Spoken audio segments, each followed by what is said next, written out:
Game week 2-ൽ ബ്ലാസ്റ്റേഴ്സിന്റെ മത്സരങ്ങൾ കാണാൻ എത്തിയവരുടെ കണക്ക് നോക്കിയാൽ ബ്ലാസ്റ്റേഴ്സ് 3-ാം സ്ഥാനത്തുണ്ടായിരുന്നു. എന്നാൽ ഗെയിം വീക്ക് 3-ലേക്ക് വന്നപ്പോൾ ബ്ലാസ്റ്റേഴ്സ് 4-ാം സ്ഥാനത്തേക്ക് വീണിരിക്കുകയാണ്. അതുമാത്രമല്ല, ഗെയിം വീക്ക് 2-ൽ വന്ന കാണികളുടെ എണ്ണത്തെക്കാളും പകുതിയിൽ താഴെ കാണികൾ മാത്രമാണ് ഗെയിം വീക്ക് 3-ൽ ബ്ലാസ്റ്റേഴ്സിന്റെ മത്സരം കാണാൻ കൊച്ചിയിൽ എത്തിയത്. നമുക്ക് ഗെയിം വീക്ക് 3-ലെ ഓരോ മത്സരത്തിലും വന്ന കാണികളുടെ എണ്ണം ഒന്ന് പരിശോധിച്ച് നോക്കാം. ഇതിൽ 1-ാം സ്ഥാനത്ത് വന്നിരിക്കുന്നത് മോഹൻ ബഗാന്റെ മൈതാനത്ത് വെച്ച് നടന്ന മോഹൻ ബഗാൻ മുഹമ്മദ് അലി മത്സരം കാണാനാണ് 30,047 പേർ ഈ മത്സരം കണ്ടു. 2-ാം സ്ഥാനത്തും കൊൽക്കത്ത ടീം തന്നെയാണ്. ഈസ്റ്റ് ബംഗാളും ജംഷഡ്പൂരും തമ്മിൽ ഈസ്റ്റ് ബംഗാളിന്റെ മൈതാനത്ത് വെച്ച് നടന്ന മത്സരം കണ്ടത് 22,899 പേരാണ്.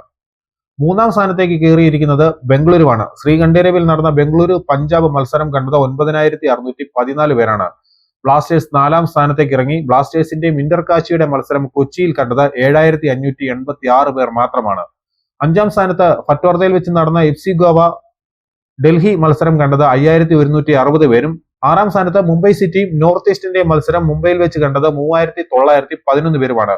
7-ാം സ്ഥാനത്ത് ഒഡീഷയുടെ മൈതാനത്ത് നടന്ന ഒഡീഷ ചെന്നൈയിൻ മത്സരം കണ്ടത് 3,218 പേരാണ്. അപ്പോൾ കൊച്ചിയിലെ കാണികളുടെ എണ്ണത്തിൽ വൻ ഇടിവാണ് സംഭവിച്ചിരിക്കുന്നതെന്ന് നമുക്ക് മനസ്സിലാക്കാൻ സാധിക്കും. ഇനിയും ബ്ലാസ്റ്റേഴ്സിന്റെ പ്രകടനം മെച്ചമായില്ലെങ്കിൽ കഴിഞ്ഞ സീസണിൽ അവസാന മത്സരങ്ങളിലൊക്കെ കൊച്ചിയിൽ കാണാൻ വന്ന കാണികളുടെ എണ്ണം എത്രയാണെന്ന് നമുക്ക് അറിയാവുന്നതാണ്.